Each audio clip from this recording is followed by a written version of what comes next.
Okay, you can begin. Pleasant good evening, everyone. Group 6 would like to extend a warm welcome this evening, a special good afternoon to our lecturer, Mr. Wayne BUSI, and all our fellow classmates. We'd also like to express a warm gratitude to all the groups who presented before us and those to follow. We'll be delivering Chapter 6, titled Being in Communities. The members of our group are myself, Blaine Wilson, Mr. Colin Paul, and Mr. Kareem Morris. So this class, Business 203 Leadership and Ethics, will be continuing in the publication Exploring Leadership. And this is a publication that is geared towards university students who really want to make a difference in the world of work and in their professional lives. And in our case, as MGPS students, making a difference when we return to our various organizations. An overview of the chapter. Envisaging each group or organization that we are in as a community provides a mental model that will allow us to respond to the relational needs of these rapidly changing times. Individuals function concurrently in many different kinds of communities. We all need to view each of our formal and informal groups as a community, providing a framework for the interdependence of relational leadership. So this chapter, we'll be looking at three main areas. Firstly, the nature of communities. Then, the role, our role as an active member in our community of practice, and principles of community leadership.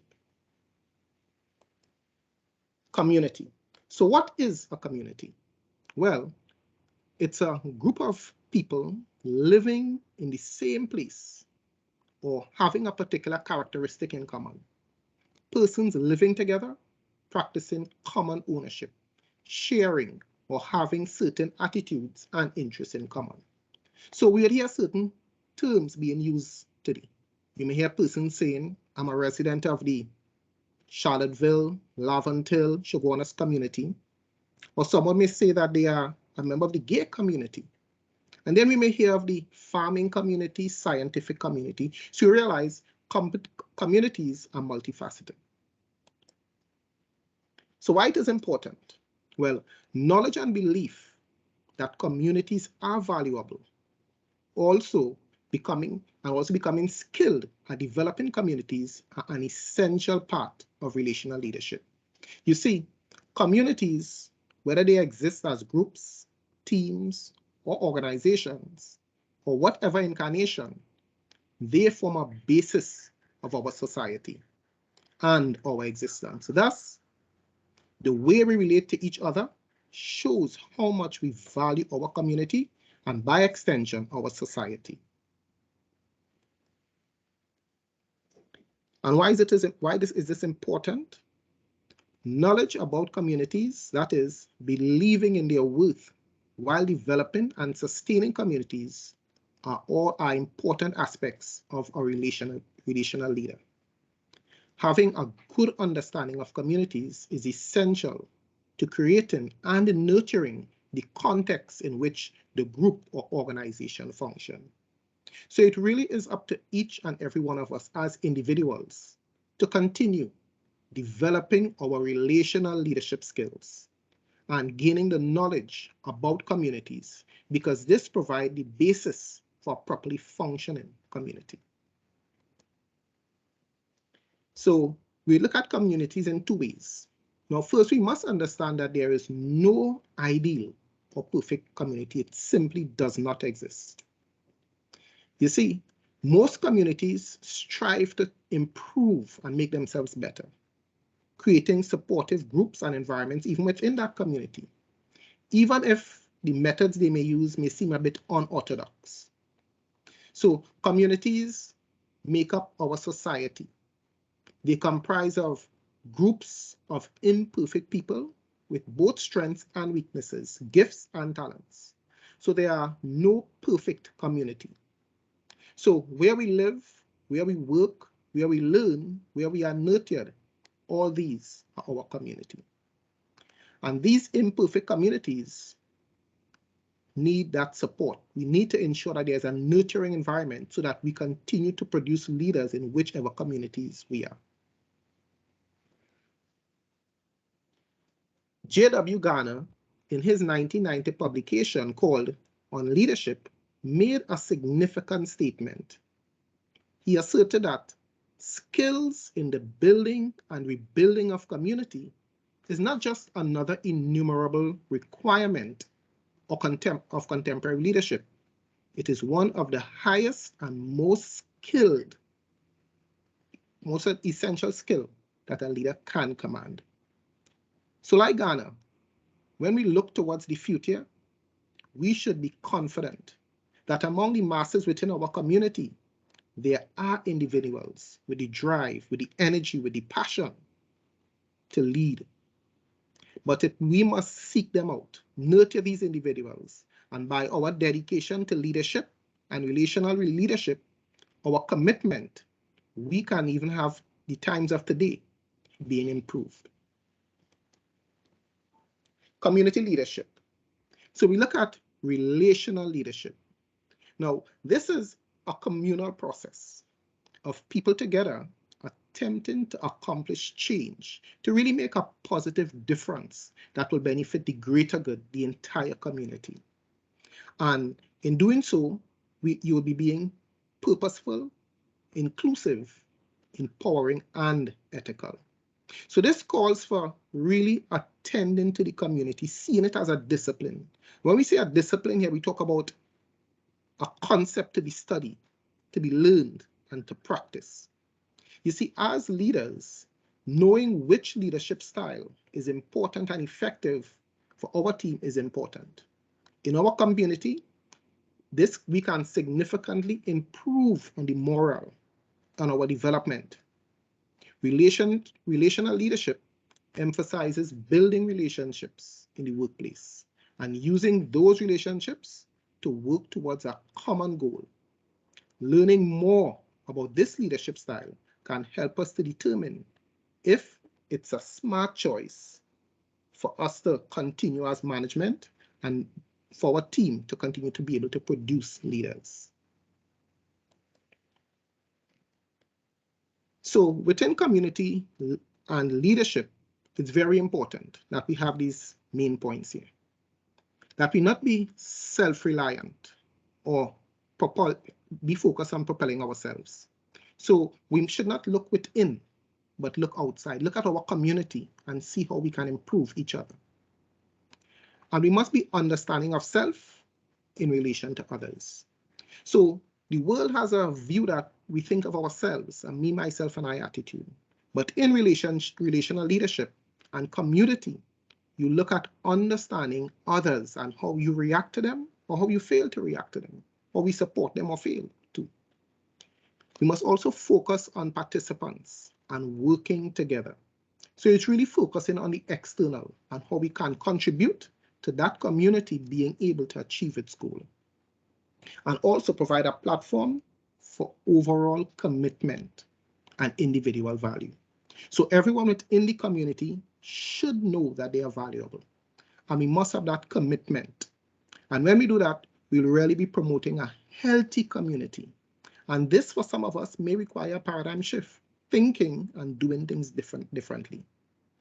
And this is what relational leadership is, ensuring that all in the community feel as if they are part of the community, whether it's a group at work, whether it's a church, a temple, a mosque. So being a part of a community has certain characteristics. Because when you form that group, there must be a covenant, a common purpose with trust and acceptance. Being in communities as people, we support each other emotionally. We are willing to share. We are willing to secure each other's ideals, their thoughts, their emotions, without any criticism. Community leadership. And this really is a group covenant where everyone within the community must agree to the ideals. It's like a contract that we behave and we operate a certain way. We must also have a common purpose. If persons are in a boat and paddling in different direction, the boat goes nowhere. So the purpose and the agenda must be agreed on and all energies go towards it. We must have trust and emotional support. Persons should be able to open up and be themselves in a community and have that emotional support when it's needed. There's also need for acceptance by other members for both their talents and their limitations. Everyone brings something to the table.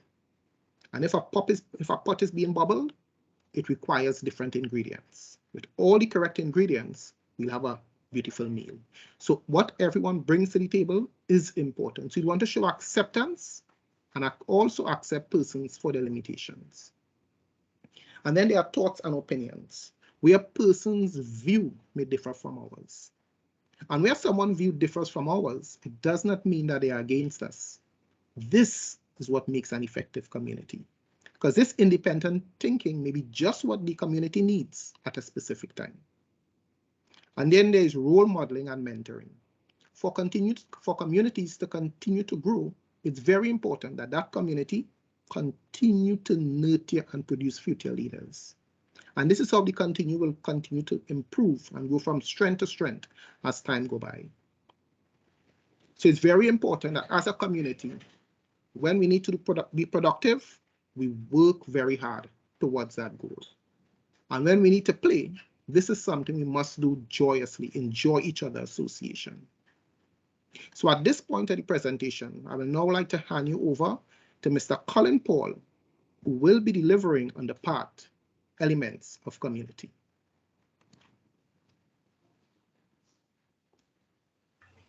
Okay, thank you, Blaine. Good evening again, everyone. Can everyone hear me clearly? Yes, we are. Yes. Hello? All right, nice. Yes. Good. So Goodman 1992 defines a community as a social group that not only shares an identity and structured pattern of interaction, but also a common geographical territory. What is noteworthy here is that a community is not just a place where interaction occurs, but also an attitude of connection and commitment that sustains relationships and purpose. Sharing that community commitment is the essence of relational leadership. Next slide.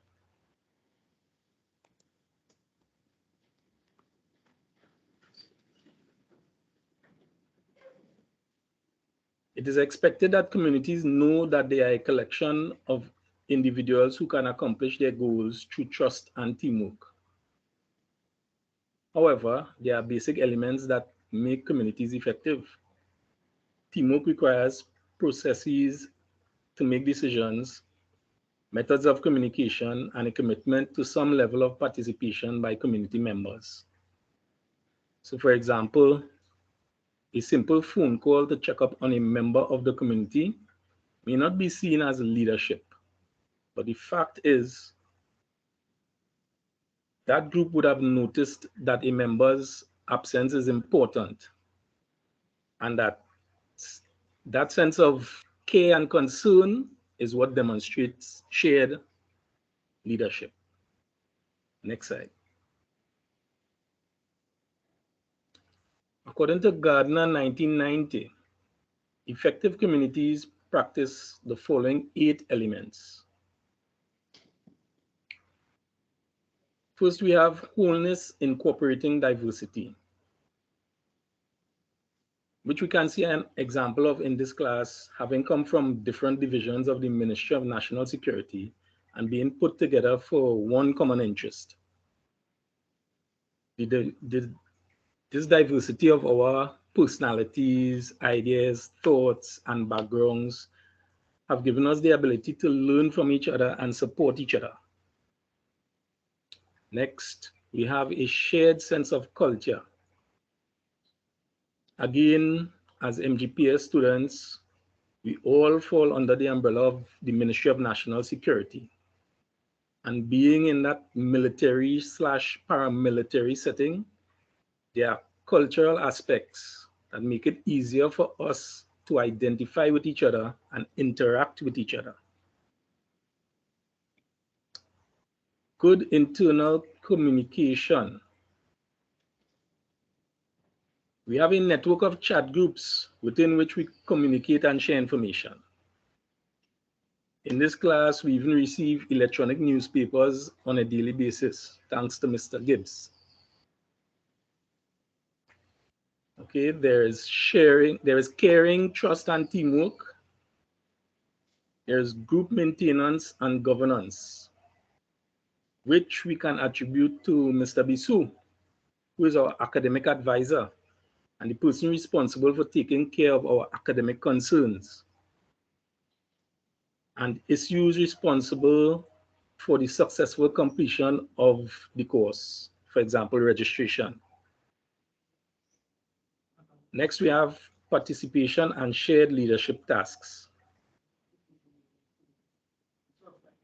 This is evident in our group assignments, where we participate during group meetings and do assigned tasks in order to accomplish our goals.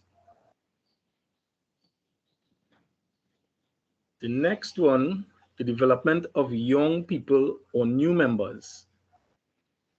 So this does not necessarily apply to our group. So here we see that all of the elements may not apply to every community. Some may apply more than others. In our particular case, we have a new member in this class, Mr. Batiste. However, being an MGPS student himself, and with his experience, there is no need for development. And the final element is our links with the outside world. A perfect example of this would be persons from their agency communities being sent for training abroad. Next slide.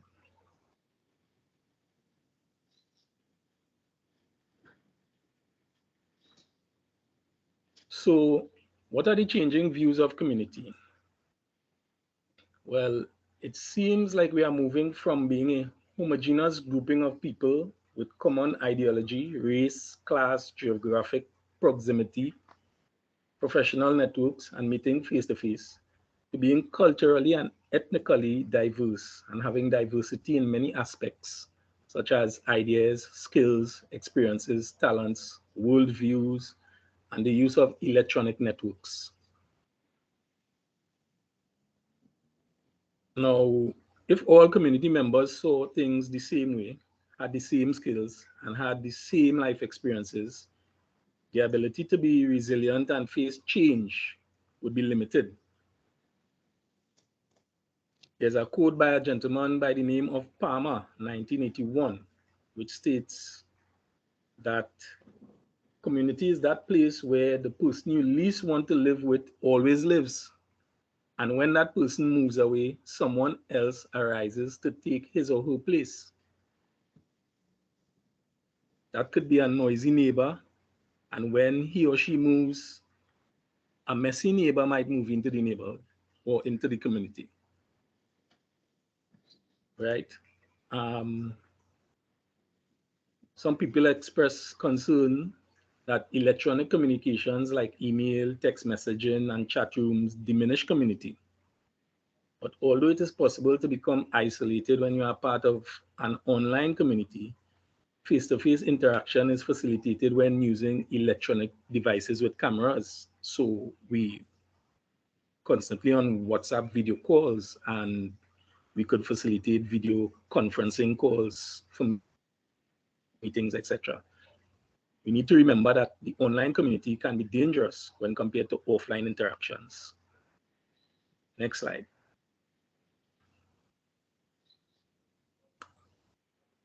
Communities such as the medical community and the spiritual community are communities that have a common identity and interaction, but without geographic proximity. The members of these communities do find ways to meet and think together. They have professional society meetings through associations and conventions, which provide a forum for the development of their community connections. Electronic networks such as internet chat rooms, blogs, online discussion groups, etc., link people from across the globe into selective communities in which the minds meet. Next slide. So what do we mean by a sense of community?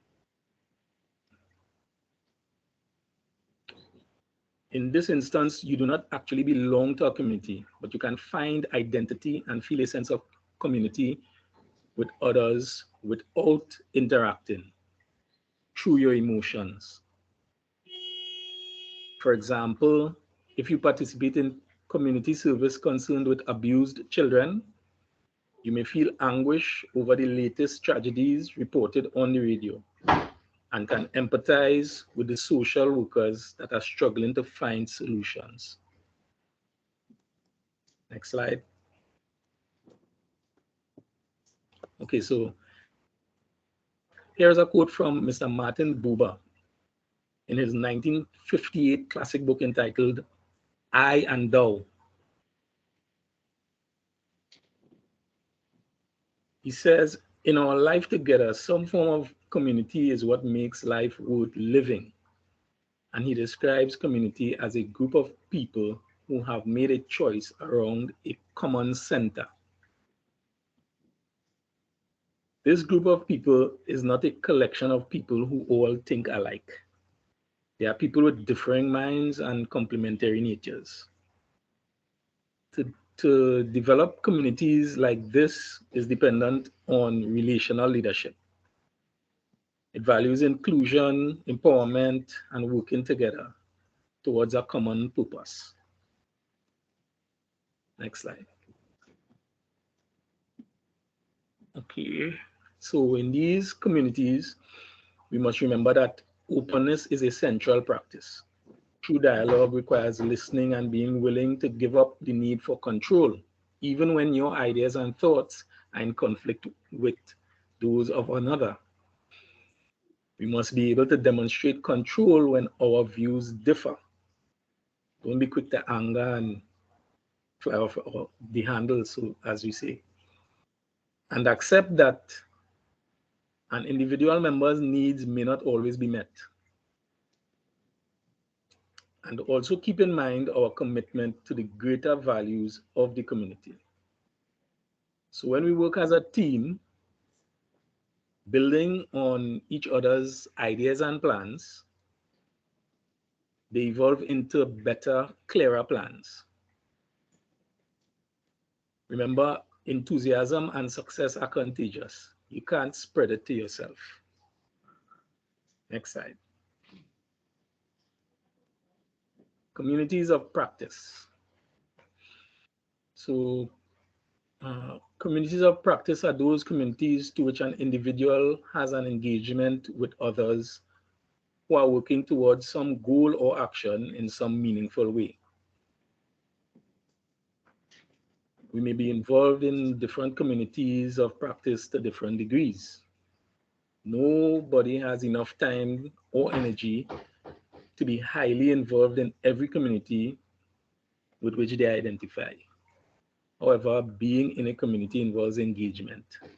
As individuals, we belong to different communities, either as active members or passive affiliates.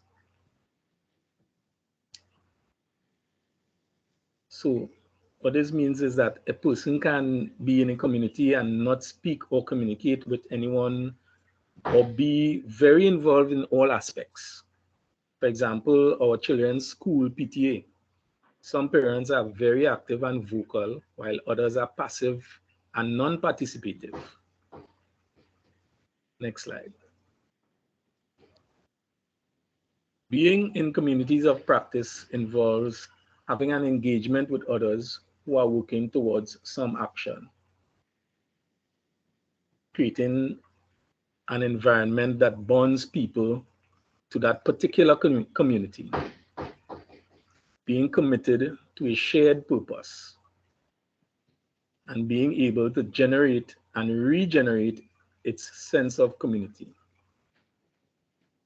Let us bear in mind that the community is a group of groups, And in order for the community not to reach their adjourning stage, we need to be able to regenerate that sense of community. To remain involved and active, communities should promote involvement and reward systems showing that all members are valued and sharing their successes. Next slide. Right. So communities thrive on serial reciprocity. Serial reciprocity is the way we reciprocate kindness and charity. The difference is that we do not reciprocate to those that have done for us, but rather to another person within the community. So this is a form of continuous transference of kindness or charity from one person to the next. Next slide.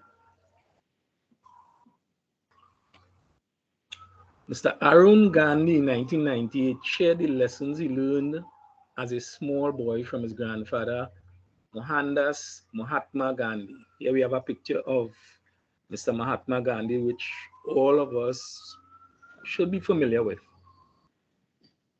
Next slide.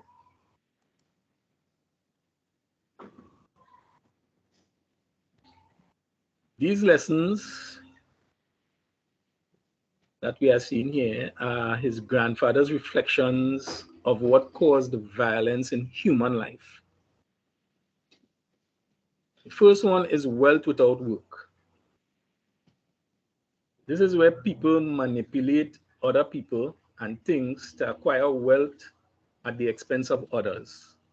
For example, bribes to acquire hefty contracts, or instances where people engage in fraudulent deals like the illegal selling of land. Next, we have pleasure without conscience. This is basically when a person thinks only about themselves. They have no problem spending money on excessive luxury for themselves without even the thought of donating to a charity or a humanitarian cause. Knowledge without character. This may lead to a person developing what we know as a superiority complex. They tend to think that they are better than others because they have more knowledge in a certain area. And this may lead to a kind of snobbish behavior. Next, we have commerce without morality, where we basically become unscrupulous by conducting business without any ethical standards. Now, when we think about science without humanity, science does not take into consideration the human aspect of humanity, which are those things that contribute towards human interaction, like our emotion. So science like physics, the laws of gravity, other laws that are laid out in physics, they don't take into consideration human emotion. Gandhi also identified worship without sacrifice, politics without principle, and rights without responsibilities as other causes of violence in human life. Learning to feel responsible for others in our communities of practice is critical for our human connection. And I will now hand you over to Mr. Kerry Morris to continue with developing communities.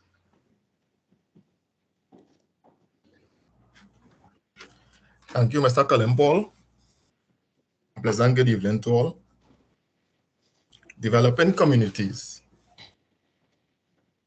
Let me introduce you to Mr. Scott M. Peak. He's an American psychiatrist and best-selling author, famous for the most popular self-help book of all times, Road Less Traveled. This book focuses on a personal and professional account of how you can live a more fulfilling life by practicing and developing a better understanding of love within the community, grace within the communities, and an overall respect for all religion within the communities. He died at age 69, but before, he did an interview in 1993. The interview is still up on YouTube, so maybe if you get a chance, you could always check it out. A real composed guy. He touched on many fundamental beliefs before he died. Next slide. One of his main fundamental beliefs is that he believed that communities don't just happen, but instead they develop in stages.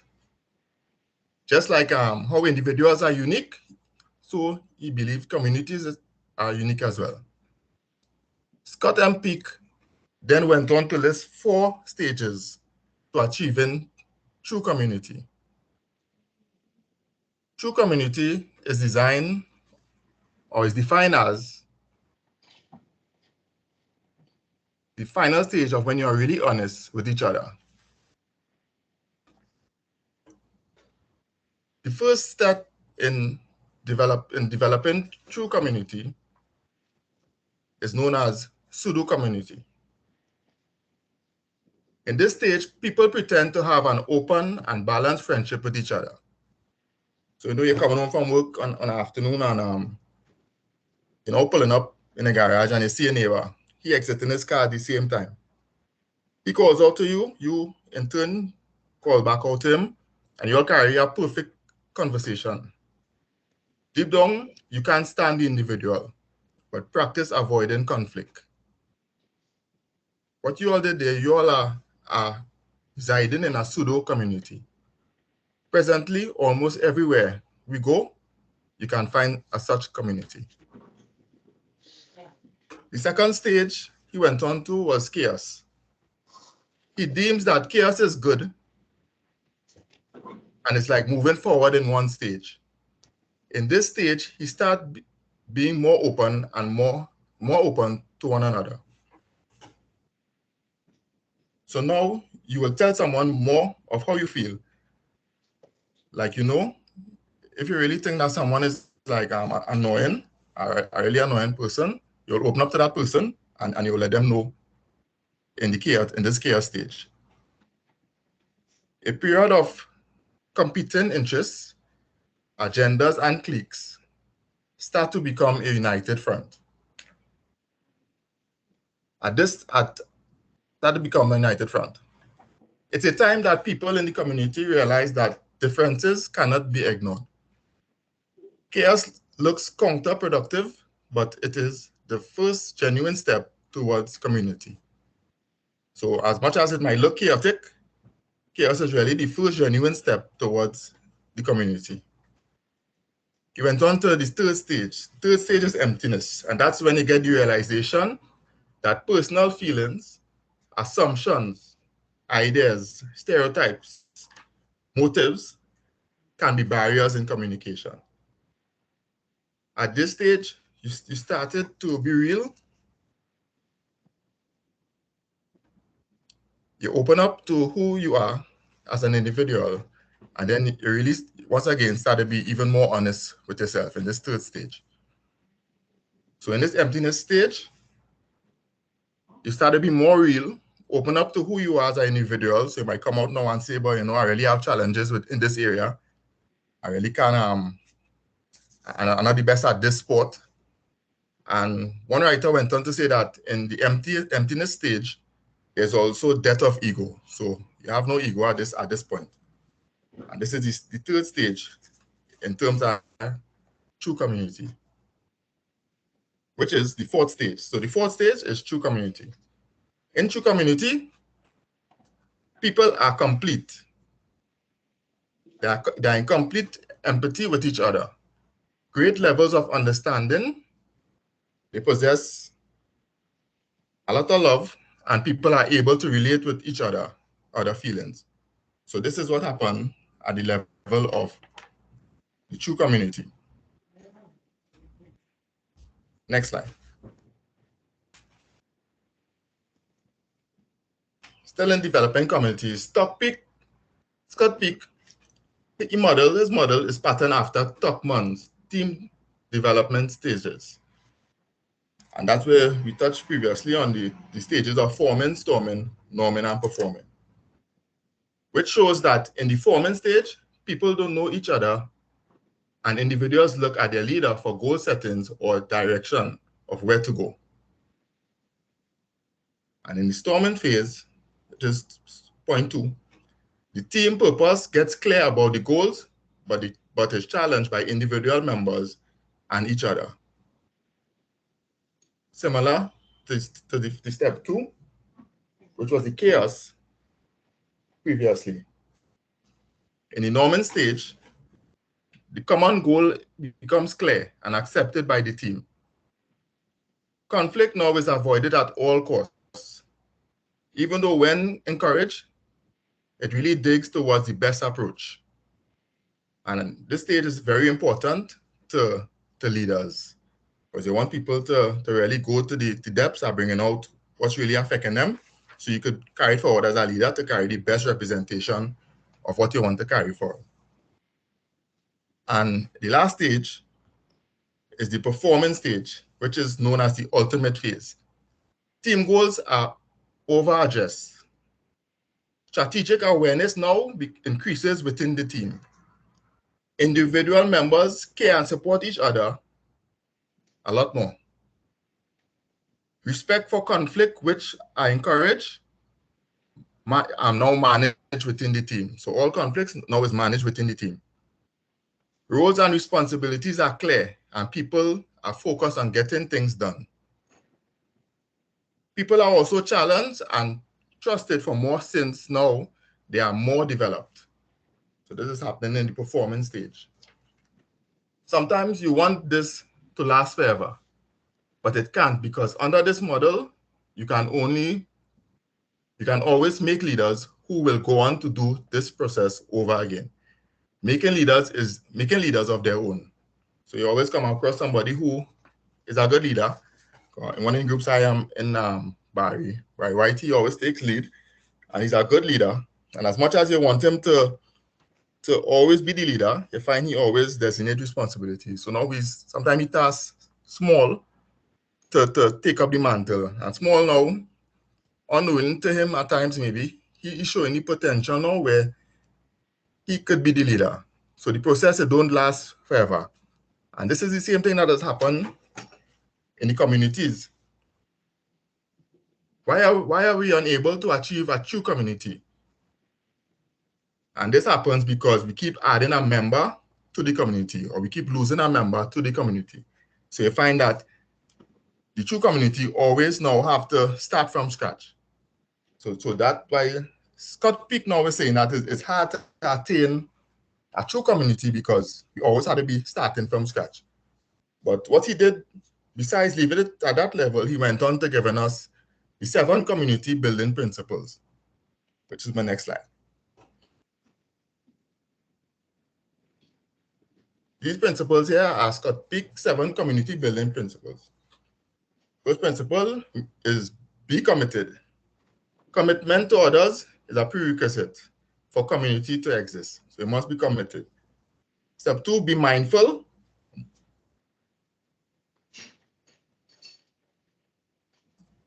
In this stage, you must know what they do and say. Focus on the process, not on the outcome. You must be contemplative in examining our behavior. In step 3, be unconditionally accepting. Accept others as they are. Do not try to change or control them. Minimize expectation, prejudice, suspicion, and mistrust. Be concerned for both yourself and others. So that's what they do under unconditional accepting. In the next step 4, be concerned for both yourself and others. Engage in dialogue whenever possible. Consult others on issues that affect them and open their ideas and open them to new ideas. And if you must fight, fight gracefully. Step 5, you must be understanding. Strive to understand others as completely as impossible as it is. Try to understand others. Step 6, be ethical. Engage in behavior that is not a mean to the end, but behavior that is morally right and of itself, morally right in itself. Be peaceful. Do not be violent, but promote an atmosphere of peace to flourish. Do not be deceitful. Do not breach value, promises, or be secretive. Strive for internal harmony and harmony in relation with others.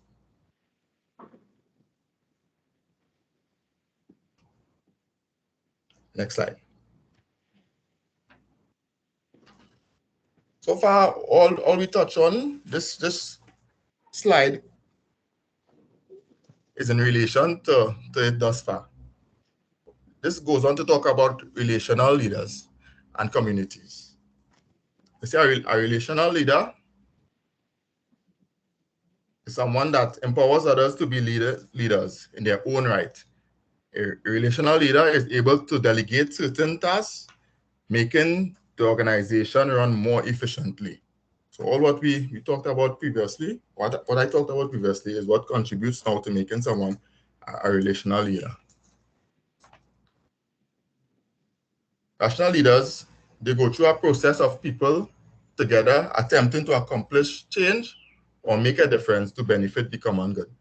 So that those are the people you'll find now coming together for the better good as well as empowering others, and it's for the total efficiency of the organization. On screen there, you see where rational leaders must be inclusive. So they touch on a whole set of elements of the community as well that will outline an individual that is inclusive. You must also be empowering. You must be ethical in terms of caring, trust with teamwork, purposeful, participation, and shared leadership. You must possess that, and process-oriented. Next slide. And now go on to college communities. Here we see a community of scholars that will be definitely as a learning community. Universities actually advertise their community spirit to accomplish new applicants, yet in reality, a sense of true community is not always shared experience. Sometimes you find at these universities, you may experience certain things like social problems like crime and violence. They may be present and it can be an uncaring space. The entire campus is a community which represents the society in which we live in. They are a community within communities. And that will go to cover people such as students, faculty, administration, staff, and the alumni. And then point 3, groups within groups. Those are smaller groups that exist within these groups. The MGPS, that's us. We belong to the group within the groups, as well as the nursing and the journalism communities. They all fall under groups within groups. Communities are bounded together. Within the university space, all communities are bounded together and committed to learning and advancing at their own education and for the education of others. So that's what you'll find within a college setting. You'll find that even though to have group within groups, holistically, everyone will be channeled into educating themselves as well as others. I would like at this time to invite you to watch a video of the man in the red bandana. Play. I hope I live. I hope I live. It's coming down on me. Do you know the story of the man in the red bandana? When a hijacked airplane hit the World Trade Center South Tower, people on the 78th floor huddled together in fear. There was no escape as far as they could tell. Then, a young man in a red bandana covering his face and mouth suddenly appeared. He spoke in a calm voice, guiding them to the stairway and leading them to safety. The young man in the red bandana made 3 full trips, saving as many people as he could, until the building collapsed around him. His name was Wells Crowther, and he was only 24 years old.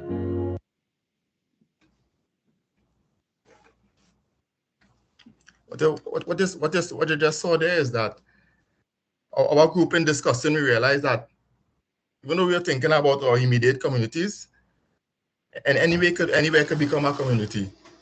So we find that was a community you just witnessed there in terms of the heroic duties that guy performed. A few months after that 9/11, the community noted the stories from survivors surfaced about the mysterious man wearing the red bandana.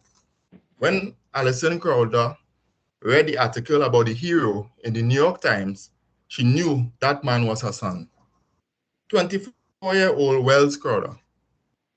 He had carried a red handkerchief since he was a boy. Wells Crowder worked as an inquiries trader and was also a volunteer firefighter.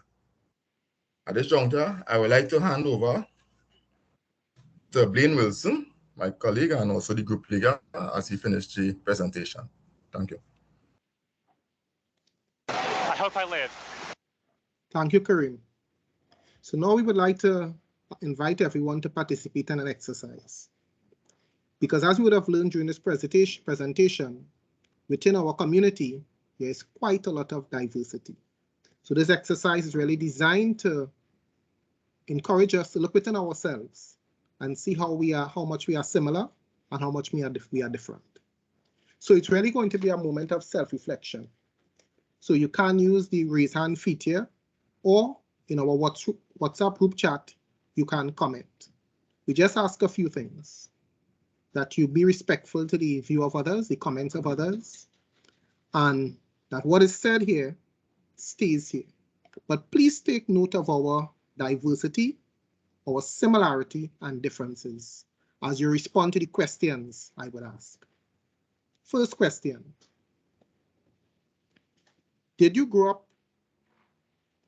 with only one biological parent in your home at some point in time? So we can respond to that if that falls into our category. Second question: were you an only child?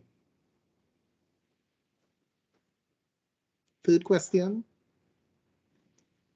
have you ever had problems finding your correct shoe size, clothing size, when looking for clothing in most stores? Fourth question: did you fall into the category of growing up in the 80s and 90s as a young child? And if so, were you one of those categorized as being a barrel child?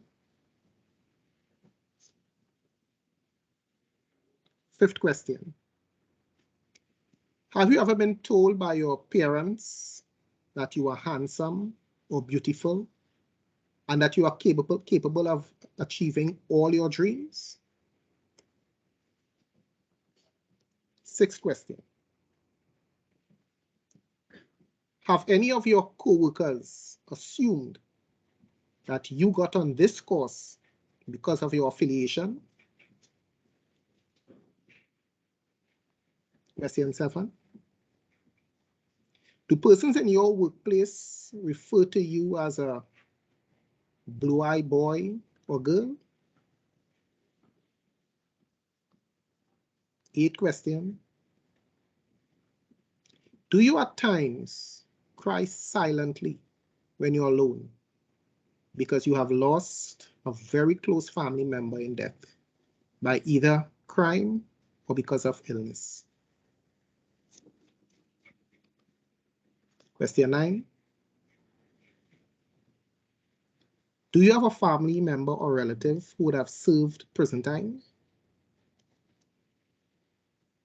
And our final question: have you ever been made fun of because of your height, your weight, or some other physical feature? Now, these questions are really soul-searching questions. They can get a bit personal, But it's for us to really realize how much we have in common with each other, and yet how much we are different. But yet we still exist in one community, showing us that even though within communities there's diversity, we can still work together to achieve one goal. What the group would like to do now is make some recommendations. Recommend to our fellow students 2 movies that they can look at so that they can learn about communities.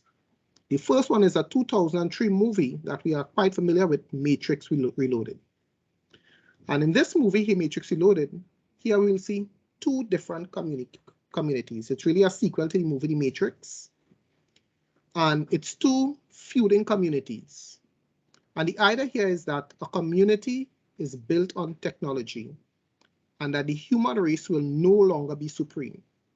The human race, which is a different community, however, tries to stay alive by banding together all their forces in a concentrated area to ward off the attacks. So it's a movie that we probably watched before, but in our leisure time and maybe to relax, we can consider this movie, but look at it from a leadership level and from a community level, and you'll see how much we can glean from it.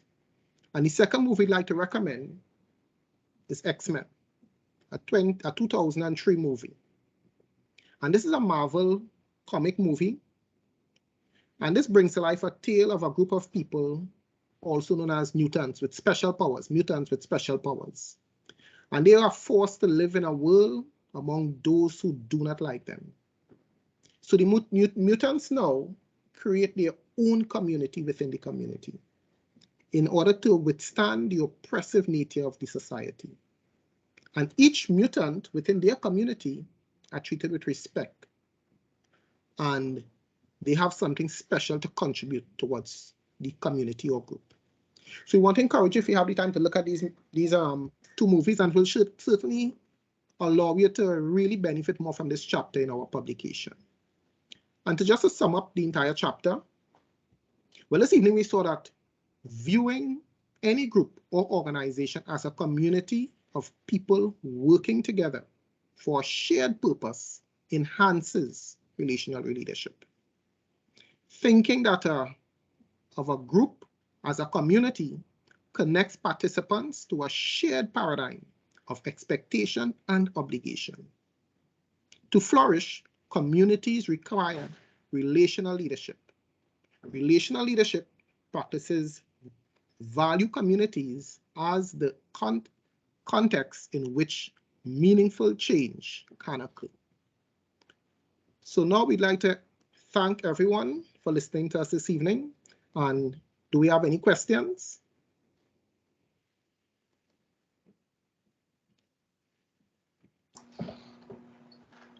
Right, so if there are no questions, I'll pause the recording now.